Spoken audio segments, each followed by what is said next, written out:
What if the person you are today is a carefully constructed lie? A character you started playing so long ago you've forgotten it's a role. A performance designed for an audience of everyone except yourself. Ever wondered why your effort never seems to equal your results? You give and you give, you bend until you're about to break. You say yes when every cell in your body is screaming no, and yet you feel perpetually empty. You are the reliable one, the good friend, the helpful colleague, the dutiful child.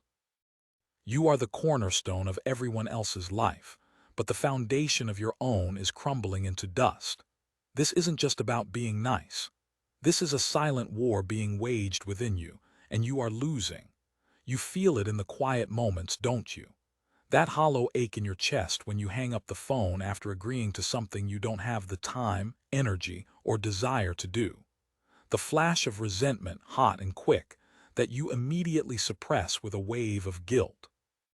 The exhaustion that isn't physical but soul-deep, from carrying the weight of everyone's expectations. You are a ghost in your own life, haunting the edges of your own decisions, forever watching other people live out the desires you helped them achieve. You have become a master of disappearing in plain sight. You are here because you know on some primal level that this can't go on. The act is getting old, the smile is starting to crack, and the person underneath is suffocating. You have a deep, gnawing suspicion that the path you are on leads to a future of quiet desperation, a life of being a footnote in your own story. You feel trapped in a prison of your own making, where the bars are forged from the word yes, and the warden is your own desperate need for approval. This path doesn't just lead to burnout, it leads to the complete erasure of the self. Today, that ends. This is not another fleeting moment of motivation. This is a reckoning. We are not here to put a bandage on the problem to learn a few new ways to say no. We are here to perform a radical surgery on your mindset. We are here to kill the people pleaser. We are here to dismantle the character you've been playing piece by painful piece, and from the wreckage, forge a spine of steel. This is your final act as the person you were never meant to be. By the end of our time together, you will have the blueprint to become unrecognizable, to wield a dangerous power you never knew you possessed. The power of a self-defined, unshakable will.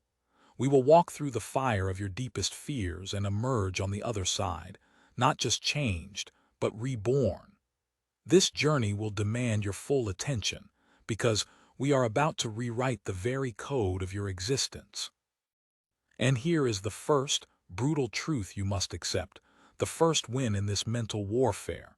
Your people-pleasing is not a virtue. It is a form of self-sabotage disguised as kindness. It is rooted not in genuine generosity, but in a profound fear of your own inadequacy. You believe deep down that your authentic self is not worthy of love, respect, or belonging. You believe you must earn your place in the world by being useful, by being compliant, by being whatever the people around you need you to be. You are not giving from a place of abundance. You are negotiating from a place of perceived lack. You are terrified that if you stop giving, if you stop performing, you will be abandoned. This fear is the invisible chain around your neck, and recognizing it, truly seeing it for what it is, a fear, not a fact, is the first step to breaking it. This isn't kindness. It's a survival strategy that has long outlived its usefulness and is now actively destroying your potential. Let that sink in. Your greatest perceived virtue might just be your most devastating flaw. This realization is the key that unlocks everything else. It's the permission you need to stop pretending and start building. Now let's go deeper. Let's dissect this ghost you've become. The anatomy of a people-pleaser is complex, a tapestry woven from threads of childhood conditioning, societal pressure, and deep-seated psychological patterns. It's not your fault, but it is your responsibility. Maybe you were the child who learned that love was conditional. You got praise and affection when you were quiet, when you were helpful, when you didn't cause any trouble. Your needs were secondary, a nuisance to be managed. So you learned to silence them. You learned that your value was tied to your utility. To be loved was to be useful. That's a lesson that burrows deep into the soul and becomes an operating system for life. Or perhaps you were the peacemaker in a chaotic home, the one who learned to absorb tension, to mediate conflicts, to make yourself small to keep the fragile peace. You became a human barometer, constantly sensing the emotional weather in the room and adjusting your own internal climate to prevent a storm. This taught you to be hypervigilant to the needs of others and completely negligent of your own. Your own feelings were a liability, a threat to the stability you so desperately craved. These patterns don't just vanish when you grow up. They become ingrained, automated. They follow you into your friendships, where you become the perpetual listener, the one who always shows up, the one whose own problems are always prefaced with an apology. They follow you into your career, where you take on extra work without extra pay, where your good ideas are co-opted by louder voices, where you stay late not out of passion, but out of a fear of being seen as not a team player. You see your own boundaries as selfish and the boundaries of others as sacred. This creates a grotesque imbalance in every interaction you have. You are living in a self-imposed state of servitude, constantly paying a tax on your time, your energy, and your spirit, just for the privilege of existing in someone else's space. This is the quiet mediocrity that you've been fighting against. It's the feeling that you are capable of so much more but are somehow shackled. The shackles are invisible, but they are real. They are the deeply programmed beliefs that tell you your worth is external, that you must be validated to be valuable. The cost of this performance is astronomical. It's not just about lost time or wasted energy. It's about a slow, creeping spiritual decay. Every time you say yes when you mean no, a small part of you dies. It's the death of authenticity. It's the erosion of your own intuition. You've ignored that inner voice for so long that you can barely hear it anymore. It's just a faint whisper beneath the roar of everyone else's demands. You begin to lose track of who you are. What do you actually like? What are your genuine opinions? What do you truly want out of this one life you've been given? You've spent so much time mirroring the desires and expectations of others that your own reflection has become blurry, indistinct. This is the ultimate self-betrayal. You are abandoning yourself over and over again every single day. And the resentment builds. It curdles in your gut, a toxic brew of unspoken anger and frustration. It leaks out in passive aggression, in unexplained sadness, in a cynicism that poisons your worldview. You resent others for asking, but the deeper truth is that you resent yourself for not having the strength to refuse. You are caught in a vicious cycle. The fear of rejection leads you to please. The pleasing leads to resentment. And the resentment reinforces your belief that you are somehow broken, which circles right back to a desperate need for external validation. This is the hamster wheel of the people pleaser, and it's time to get off. The decision to end this act is the most profound rebellion you will ever stage. It is a declaration of war against your own programming. It is a conscious choice to prioritize your own sanity, your own dreams, your own life, over the fleeting approval of others. This is not about becoming a jerk. This is not about becoming selfish in the negative sense. This is about cultivating a sacred selfishness, a recognition that you cannot pour from an empty cup. It's about understanding that your primary responsibility is to the person you see in the mirror. This is the moment where you stop asking for permission to live your own life. You stop waiting for someone to notice your sacrifice and reward you. You realize that no one is coming to save you. The cavalry isn't on its way. You are the cavalry. This is a radical act of self-possession. It's the moment you look at the life you've built, a life designed to accommodate everyone else, and you say, no more. This house was built on the wrong foundation. It's time to tear it down and build a fortress. This turning point often comes after a crisis. A burnout so severe it leaves you physically ill. A betrayal from someone you bent over backwards for, which shatters your illusion that your sacrifice will be rewarded. Or maybe it's a quiet moment of clarity, a glimpse of the lonely, exhausted future that awaits you if you continue on this path. Whatever the catalyst, you must seize it. This is your wake-up call. The universe is screaming at you to change course, to choose yourself. This choice is the beginning of your transformation.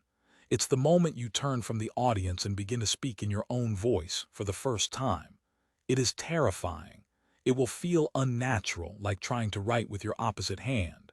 But it is the most important step you will ever take. It is the first blow of the hammer in the forging of your new spine. The promise of value here is not just a happier life, it's an authentic one. A life where your outer world is a true reflection of your inner world. A life where you are the architect, not just the handyman.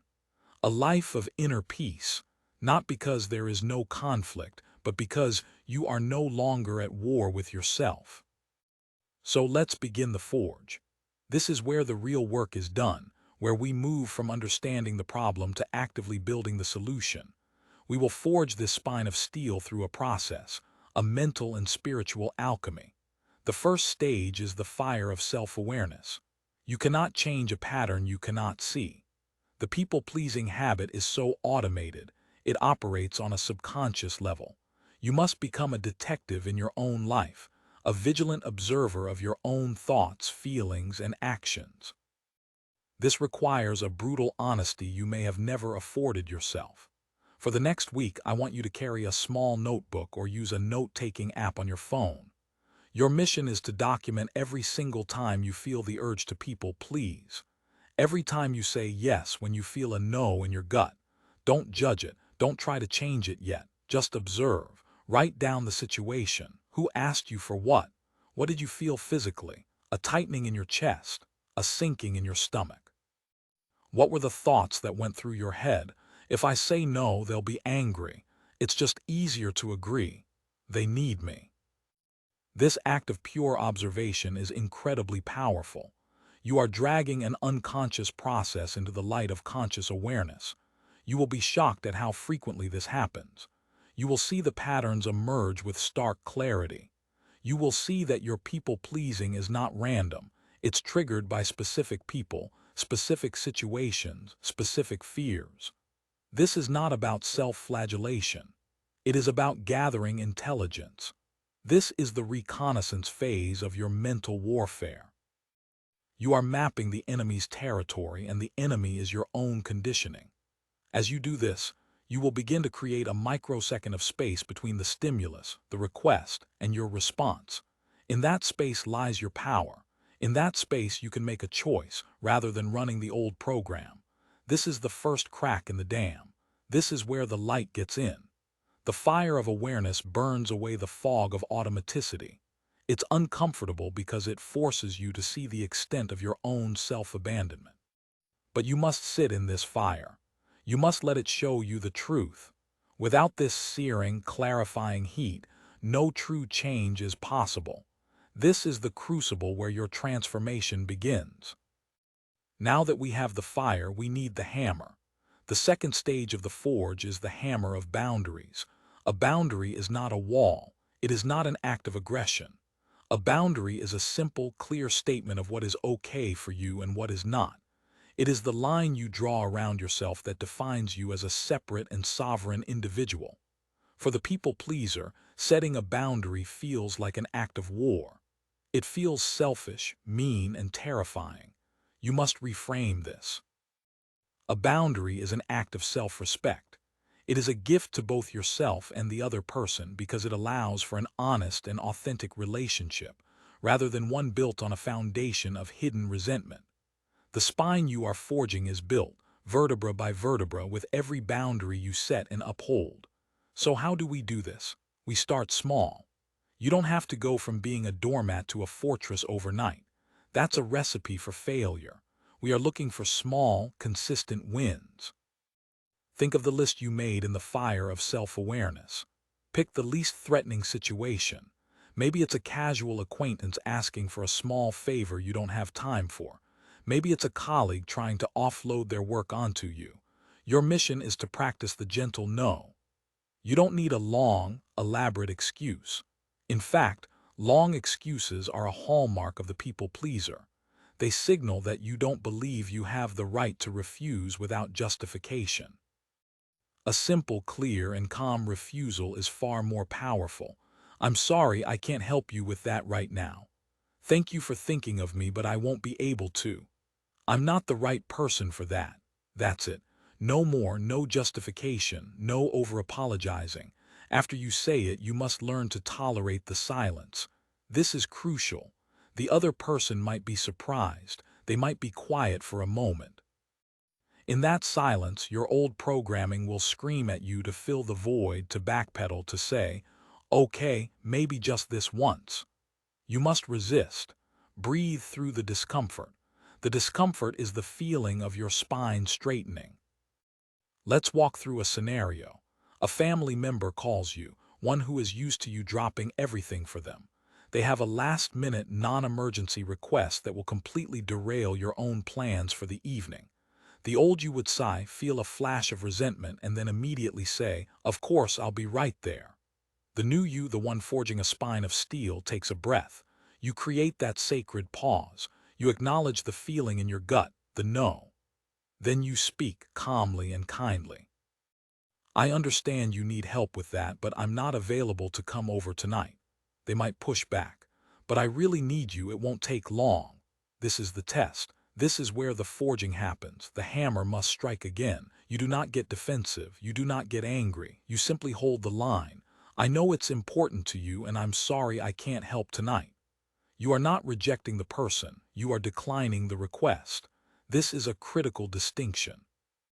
You are teaching people how to treat you. You are teaching them that your time, your energy, and your plans have value. The first few times you do this, it will feel like you are setting off a bomb. But you will discover that most of the time, the explosion you fear is only in your own head. The world will not end. The person will, most likely, simply find another solution. And you will be left with a feeling you may have never experienced before: the quiet, solid strength of self-respect. We've walked through the fire of awareness and wielded the hammer of boundaries. Now comes the most challenging and the most transformative stage of the forge: the quenching in discomfort. A blacksmith forges a blade in fire and with a hammer, but its strength, its resilience, its ability to hold an edge comes from the quench. This is when the hot, malleable steel is plunged into water or oil, a shocking and violent process that locks its new structure into place. For you, the quenching is the process of willingly embracing the emotional discomfort that comes with your new behavior. This is where the philosophy of Stoicism becomes not just a concept, but a vital tool for survival and growth. The ancient Stoics, like the Roman Emperor Marcus Aurelius, understood that we do not control external events, but we have absolute control over our perception of those events.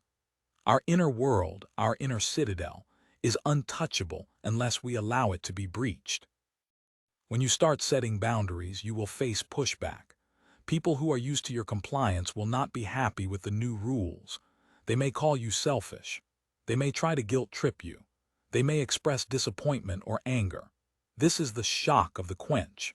Your old self would see this as a catastrophe, as proof that you are a bad person, that your fears of rejection were justified all along. This is the moment where most people retreat, where the half-forged spine bends back into its old, familiar shape. The Stoic warrior, however, sees this differently. You must learn to separate the other person's reaction from your own self-worth. Their anger is their problem. Their disappointment is their emotion to manage. It is information, nothing more. It tells you about their expectations of you, but it says nothing about your inherent value. Marcus Aurelius wrote to himself, "Today I shall be meeting with interference, ingratitude, insolence, disloyalty, ill will, and selfishness, all of them due to the offender's ignorance of what is good or evil." He prepared his mind for the reality of human behavior. You must do the same. Your task is to sit with the discomfort. When someone expresses disappointment, do not rush to fix it. Simply observe it. Observe the feeling it creates in you, the anxiety, the guilt, the fear. Acknowledge it. Ah, there is the fear of being disliked. There is the guilt that I was programmed to feel. Breathe into it. Do not act on it. This is a form of exposure therapy. You are teaching your nervous system that you can survive disapproval. You can tolerate someone being unhappy with you. This is a superpower. Every time you withstand this emotional pressure without breaking, without reverting to your old patterns, the steel of your spine hardens. You are locking in the new structure. You will start to realize that the approval you so desperately craved was a cage, and the disapproval you so desperately feared is the key to your freedom. You start to find a new source of validation, one that is not dependent on the ever-shifting opinions of others. You find it within yourself. You find it in the integrity of your own actions, in the alignment between your values and your choices. This is the birth of true, unshakable confidence. It's not the loud, arrogant confidence of the ego, but the quiet, deep certainty of the soul. It's the inner peace that comes from knowing you are no longer at war with yourself. You are living in your truth, and no one can take that away from you. Let's pause for a moment and take stock of our journey. We began by unmasking the people-pleaser, not as a kind-hearted martyr, but as a character playing a role out of fear. We exposed the deep-seated psychological roots of this behavior and the devastating, soul-crushing cost of this performance. We then made the conscious, rebellious decision to end the act, to stop waiting for permission, and to claim ownership of our own lives. This was our promise of value, the turning point from which there is no return. We then stepped into the forge. We lit the fire of self-awareness, dragging our unconscious patterns into the light. We wielded the hammer of boundaries, learning to say a clear and gentle no without guilt or justification. And we have just walked through the most difficult stage, the quenching in discomfort, using the wisdom of stoicism to withstand the emotional pushback and harden our resolve. You've already come so far. You've faced truths you may have spent a lifetime avoiding, but this is just the foundation. We have forged the spine, but now we must learn how to use it. We must sharpen the blade. The journey ahead involves learning to navigate the world with this new strength, to find your own voice, and to deal with the inevitable fallout from your transformation.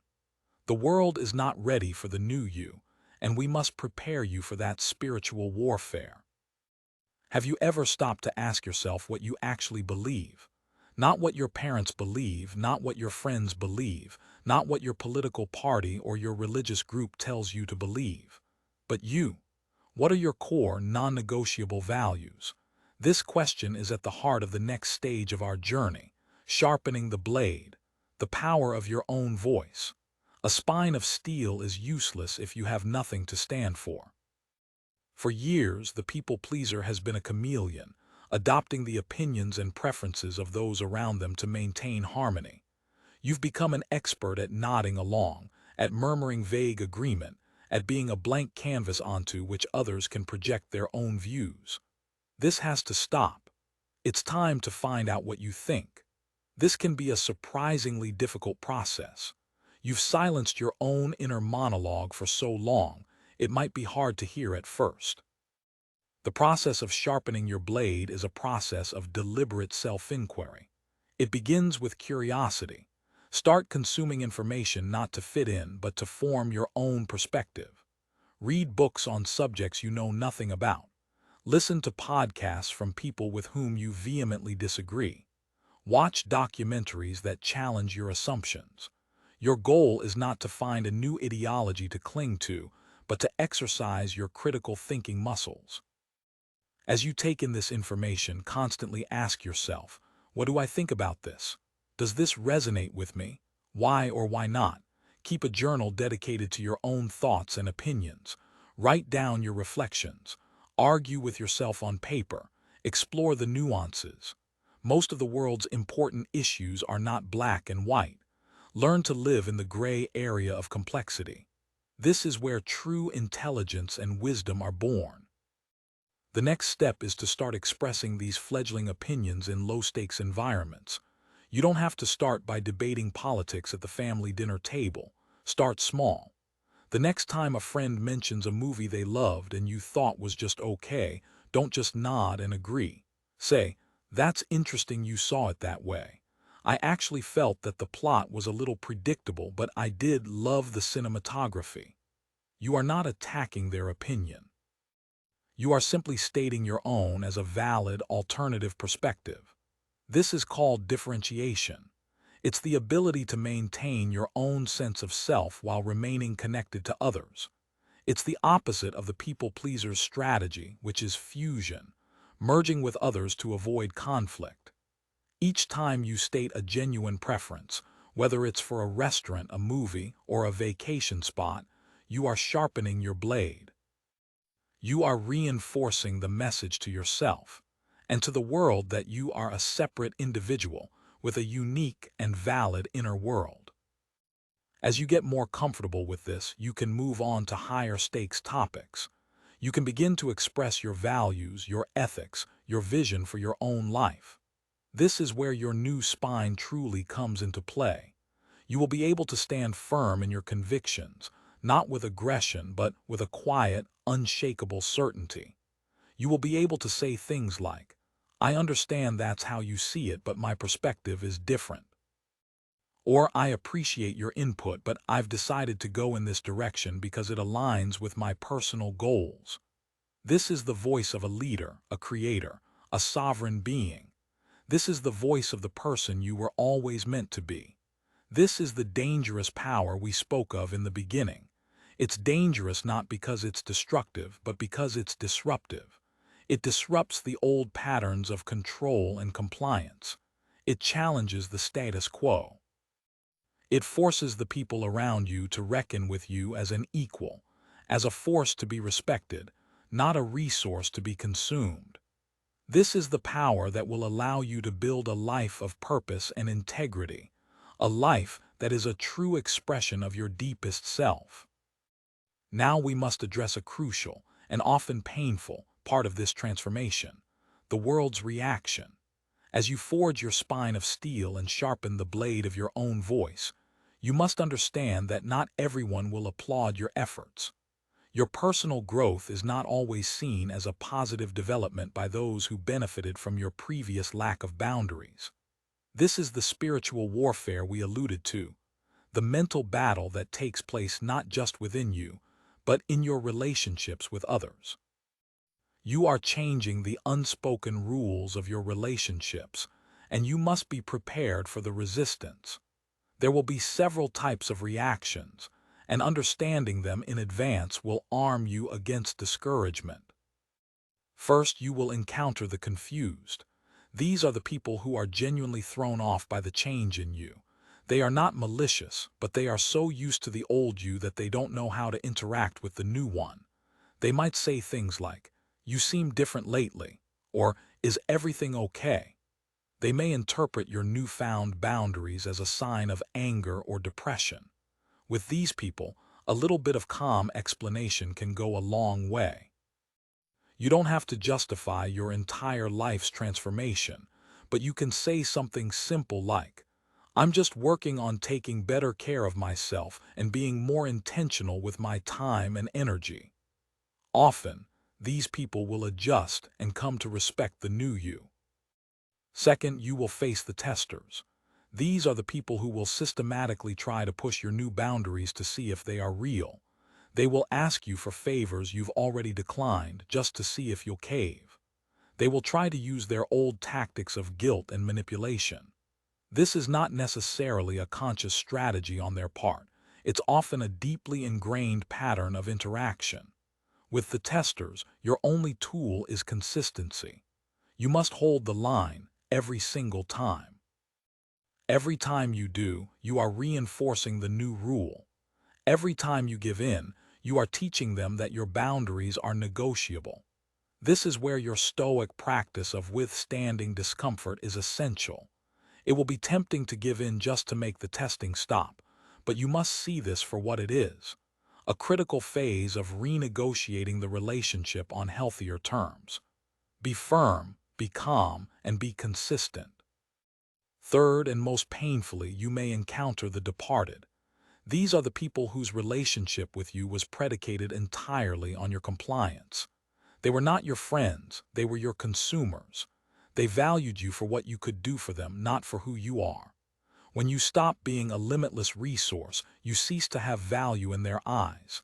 They may become angry, accusatory, and may eventually fade out of your life altogether. This will hurt. It will feel like a profound rejection, and your old fears will scream that this is the punishment for choosing yourself. You must reframe this loss. This is not a rejection. It is a revelation. Their departure is not a punishment. It is a gift. It is the universe clearing out the people who were never truly in your corner to begin with. It creates a space in your life, a vacuum that can now be filled with people who will respect you, value your authenticity, and love you for who you are, not for what you can give them. Mourn the loss of the relationship you thought you had, but celebrate the removal of an arrangement that was draining your life force. Navigating this new social landscape requires you to become a discerning gatekeeper of your own energy. You must choose who gets access to you. Your time, your attention, and your emotional energy are your most precious, non-renewable resources. The old you gave them away freely like a leaky faucet. The new you allocates them with intention and purpose. You build your own inner circle, a small group of people who support your growth, respect your boundaries, and cherish your authentic self. The rest of the world is kept at a respectful distance. This is not about being cold or unfriendly. It's about being wise. It's about understanding that the alpha mindset is not about dominating others. It's about mastering yourself and your own environment. You create a life that nurtures your soul rather than one that constantly depletes it. This is a radical act of self-preservation, and it is the key to sustaining your transformation for the long haul. We have reached the final stage of our journey. We have walked through the fire, hammered the steel, quenched our resolve, sharpened our voice, and navigated the inevitable warfare that comes with profound change. Now we must look to the horizon. We must envision the person you are becoming, the unrecognizable self. This is not just a future pace. This is the ultimate benefit, the reason we embarked on this arduous quest. The goal was never just to say no more often. The goal was to fundamentally change your relationship with yourself, and therefore with the world. The person you are becoming is no longer a ghost in their own life. They are the protagonist, the author, the driving force. Imagine waking up in the morning without that familiar feeling of dread, that heavy sense of obligation. Instead, you feel a sense of calm purpose. You look at your day ahead, a day that you have consciously designed, filled with activities that align with your values and goals, not just the demands of others. You move through your day with a quiet confidence. In conversations, you listen intently, but you also speak your truth without apology. You offer your opinions not to dominate, but to contribute. You are no longer afraid of disagreement. You see it as an opportunity for growth and understanding. When someone asks you for something, there is no internal battle. There is a calm, quick assessment. Does this align with my purpose and my values? Do I have the resources to do this without depleting myself? The answer, whether it's a yes or a no, comes from a place of integrity, not fear. The relationships in your life have transformed. The ones that were based on consumption have fallen away, and in their place are relationships of mutual respect and genuine connection. Your friends and loved ones know who you are, what you stand for, and they respect your boundaries because they respect you. There is an ease and an honesty in your interactions that was never possible before. You can be fully present with people because you are not constantly performing, not managing their perceptions of you. You are just you. At work, you are no longer the silent workhorse. You are a respected contributor. Your ideas are heard because you voice them with conviction. You take on projects that excite you, and you politely decline the ones that don't. You have become a leader, whether or not you have the title, because you lead yourself with integrity. This is the dangerous power in its purest form. It's the power of authenticity. It's the magnetic force that draws in the right people and opportunities and repels the wrong ones. It's the inner peace that comes from a life lived in alignment. You have become unrecognizable to those who knew the old you, the timid people pleaser. But more importantly, you have become recognizable to yourself. When you look in the mirror, you no longer see a stranger, a tired performer. You see a warrior. You see a survivor. You see a creator. You see the person you were always meant to be before the world told you to be someone else. This is not a fantasy. This is the inevitable result of the work you are doing right now. This is the promise of forging a spine of steel. It's not just about changing your habits, it's about reclaiming your soul. This entire process, this mid-quest chronicle of your own life, is a testament to the human spirit's ability to reinvent itself. It's a journey from mediocrity to self-mastery, from being a passive observer to an active participant. You've learned to control your mind, to quiet the negative thoughts and the inner critic that for so long held you captive. You've used the ancient wisdom of Stoic philosophy not as an intellectual exercise, but as a practical guide for mental warfare, for building emotional resilience in the face of anxiety and overthinking. You have shifted your mindset from one of self-sabotage to one of radical self-improvement. The mental toughness you have built is the foundation for a confidence that cannot be shaken by external forces. You have conquered your mind, and in doing so, you have found a path to inner peace. So as we draw this time together to a close, the work is not over. It is just beginning. The forge is never truly cold. The blade always needs sharpening. This is a lifelong practice of vigilance, courage, and self-compassion. You have the tools, you have the blueprint, you have the knowledge. Now you must continue to apply it day after day, choice by choice. You are the blacksmith of your own soul, and every day presents a new opportunity to temper your steel. The journey you have embarked upon will change everything. It will ripple out and affect every area of your life, creating a powerful transformation that will not only liberate you, but will also inspire those around you who are brave enough to see it.